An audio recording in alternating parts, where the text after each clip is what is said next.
We're gonna talk about a web series called What If। आज हम इसके season 1 के 8th एपिसोड के बारे में बात करेंगे, जिसकी शुरुआत एज ऑलवेज स्पेस टाइम और रियलिटी के साथ में होती है। मगर खास बात तो ये है कि इसकी कंटिन्यूएशन 7th एपिसोड के खत्म होने के बाद से ही होती है, जहाँ पर वॉचर ये बता रहा होता है कि इस वक्त सारी की सारी टाइमलाइंस के अंदर डिस्ट्रक्शन आ चुका है, यानी कि हर टाइमलाइन अब खत्म होने के कगार पर आ चुकी है। और लास्ट एपिसोड के अकॉर्डिंग जब ह्यूमंगस अल्ट्रॉन अपने काफी सारे सेंटिनल्स के साथ में आया था, तो उसने एक एक करके चुन चुन के एवेंजर्स को मारना स्टार्ट कर दिया था। और इसी के साथ ये स्टोरी इसके आगे की कंटिन्यूएशन में आती है, जहाँ पर हम देख पाते हैं ब्लैक विडो को, जो कि अपनी गाड़ी पर तेजी से भागकर उन सभी से बचने की कोशिश कर रही होती है। वहीं दूसरी तरफ हम देख पाते हैं क्लिंट बार्टन को, या फिर कह सकते हैं हॉकाय। और कहानी में ट्विस्ट ये है कि इस बार हॉकाय के पास में उसका राइट हैंड नहीं है, बल्कि उसके पास में है उसका एक मैकेनिकल हैंड, जो कि उल्टा उसकी पावर्स को और ज्यादा एनहेंस कर रहा है, उसकी फायरिंग को या फिर एरो को शूट करने में। और एक और स्पेशल गैजेट उसके पास में है, जो कि है इनविजिबल क्लॉक, या फिर कह सकते हैं एक जादुई चोगा। वेल, इस एपिसोड को आगे और कंटिन्यू करने से पहले आपको 3 चीजें मैं क्लियर कर देता हूँ। इस पूरे एपिसोड के अंदर आपको हैरी पॉटर यानी कि जादुई चोगे, स्टार वॉर्स यानी कि डेथ वेडर और मुस्तफार में हुई फाइट, प्लस एमसीयू की सारी मूवीज और टर्मिनेटर की सीरीज से जुड़े हुए कुछ को सीक्वेंसेस इन सभी के अंदर मौजूद है। तो फ्रैंकली सेइंग, इन पूरी की पूरी वर्ल्ड की सबसे बिगेस्ट फ्रेंचाइजीज को मैंने ऑलरेडी एक्सप्लेन करके अपने इस चैनल पर अपलोड कर रखा है। हालांकि टर्मिनेटर इस पर नहीं है, टर्मिनेटर सीरीज मेरे फ्रेंचाइजी एक्सप्लेनर वाले चैनल पर ऑलरेडी अवेलेबल है, तो उसे जाकर चेक करना बिल्कुल मत भूलिएगा।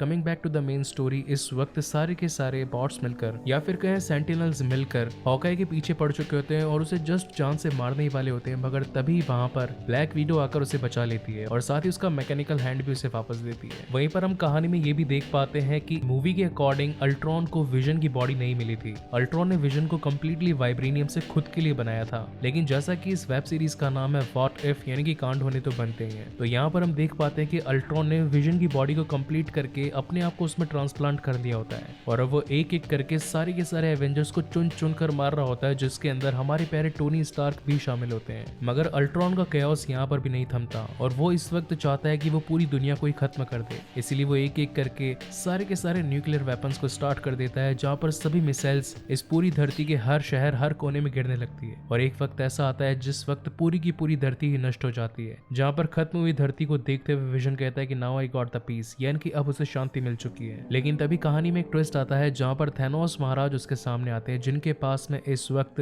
टोटल 5 इन्फिनिटी स्टोन्स होते हैं। लेकिन अल्ट्रॉन वाला विजन तो उसे एक चुटकी में ही बीच में से आधा आधा काट देता है अपनी माइंड स्टोन की मदद से, और अब सारे के सारे 6 इन्फिनिटी स्टोन्स को हार्नेस कर लेता है। और अब जैसा कि अल्ट्रॉन के पास में एक न्यू बॉडी साथ ही 6 इन्फिनिटी स्टोन होते हैं, तो उस रियलिटी की मदद से काफी सारे सेंटिनल्स को जिंदा करके अपनी एक टीम बनाकर पृथ्वी जैसे और काफी सारे ग्रहों को नष्ट करने में लग जाता है, as like as the sovereign, जेंडार, जकार और ऐसे काफी सारे ग्रह। मगर जिस वक्त वो जेंडार पर हमला कर ही रहा होता है, उसी वक्त वहां पर पहुंच जाती है कैप्टन मार्वल, और उन दोनों के बीच में एक बहुत ही ज्यादा तगड़ी फाइट होती है, जिसके अंदर कैप्टन मार्वल उसे जेंडार की धरती में रगड़ते हुए सीधा उसके कोर तक ले जाती है। मगर अल्ट्रॉन भी चुप रहने वाला कहाँ था, और वो अपनी फुल पावर फुल पोटेंशियल के साथ में एक जोरदार बीम ब्लास्ट करता है, जिससे जेंडार और साथ ही पास के मौजूद सभी के सभी प्लैनेट्स पूरी तरीके से नष्ट हो जाते हैं, जिसके अंदर अब कैप्टन मार्वल भी मर चुकी होती है। जिसके बाद में बैक साइड के अंदर वॉचर अपनी बातें कह रहा होता है कि इस वक्त इस समय के अंदर अल्ट्रॉन, जो कि अब एक अनजाना अनकहा सिर्फ एक प्रोग्राम बनकर रह चुका है, जिसके पास में अब करने के लिए कुछ भी नहीं है। उसने पूरी धरती, पूरी दुनिया, साथ ही इस पूरी टाइमलाइन को ही खत्म कर दिया है। मगर उसे ऐसा कहता हुआ सुन लेता है अल्ट्रॉन, और अब उसका अगला निशाना होता है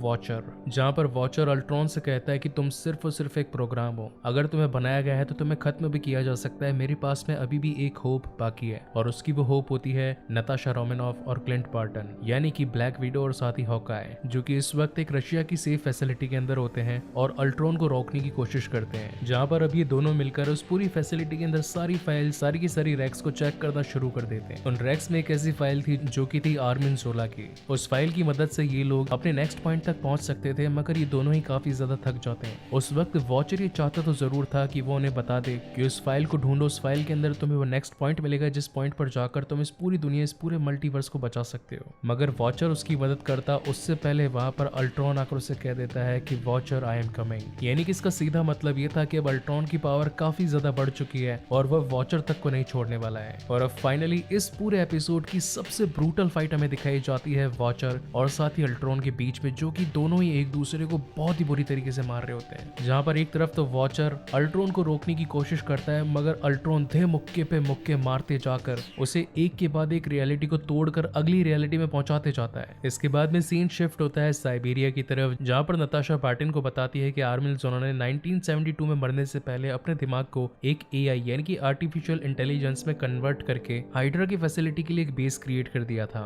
और अब अगर कुछ बचा है तो वही हमारी आखिरी उम्मीद है। वहां पर नताशा आर्मिन जोला को अपनी मदद करने के लिए कहती है, तो जोला कहता है कि आखिर मैं तुम्हारी मदद क्यों करूं? तो बार्टन कहता है कि अगर मैं एक भी ड्रॉप तुम्हारे ऊपर डाल दूं तो तुम पूरी तरीके से खत्म हो जाओगे। वैसे भी अब पूरी दुनिया तो खत्म हो ही चुकी है, तो तुम्हारा जिंदा रहना भी कुछ ज्यादा इंपॉर्टेंट नहीं है। तो जोला कहता है कि ठीक है, मैं तुम्हारी मदद करने के लिए तैयार हूँ, बोलो आखिर मुझे क्या करना होगा। जिसके बाद में हॉकाई अपने एक एरो की मदद से जोला की एआई को उसके अंदर फीड कर लेता है, लेकिन इस वक्त ये सारी इन्फॉर्मेशन अल्ट्रॉन तक भी पहुंच चुकी थी और वो अपने बॉट्स के साथ में उन पर हमला करने के लिए पहुंच जाता है। लेकिन उसी वक्त वहां पर मौका पाते हुए हॉकाई अपने उस एरो को अल्ट्रॉन के ही एक सेंटिनल के अंदर दे मारता है, जिसकी मदद से वो सेंटिनल अब आर्मिन जोला बनकर उनके लिए एक प्रोटेक्टिंग शील्ड का काम करता है, और साथ ही उन दोनों को अल्ट्रॉन के सेंटिनल से बचाने की भी कोशिश करता है। जिसके बाद में एक लंबी चौड़ी लड़ाई होती है, जिसके अंदर हॉकाई वहीं पर मारा जाता है और कैसे तैसे नताशा अपनी जान बचाकर वहां से बाहर निकलती है। जहां पर अब जोला सेंटिनल आकर नताशा से कहता है कि हमें चलते रहना होगा, वरना ये अल्ट्रॉन सेंटिनल्स आकर हमें जान से मार डालेंगे। तो नताशा उससे पूछती है कि आखिर तुम अल्ट्रॉन से कनेक्ट क्यों नहीं कर पा रहे हो, क्योंकि अगर तुम उससे कनेक्ट कर पाओगे तो उससे बचने के रास्ते ढूंढ पाओगे, हम उससे कहीं ज्यादा दूर जा सकते हैं। तो वहां पर जोला बोलता है कि मैं एक आर्टिफिशियल इंटेलिजेंस हूँ, इस दुनिया, सैटेलाइट और दूसरे प्लैनेट्स तक होने वाली सारी इंफॉर्मेशन को कलेक्ट कर सकता हूँ, मगर जिस जगह पर अल्ट्रॉन मौजूद है वो ये टाइमलाइन है ही नहीं, वो भी इस वक्त किसी और टाइमलाइन में मौजूद है। जहाँ दूसरी तरफ हम देख पाते हैं अगेन वॉचर और अल्ट्रॉन की तगड़ी फाइट, जहाँ पर वॉचर अल्ट्रॉन को रोकने के लिए उस पर काफी सारी बीम्स और काफी सारे ब्लास्ट फायर करता है, मगर उससे भी अल्ट्रॉन का कुछ नहीं बिगड़ता,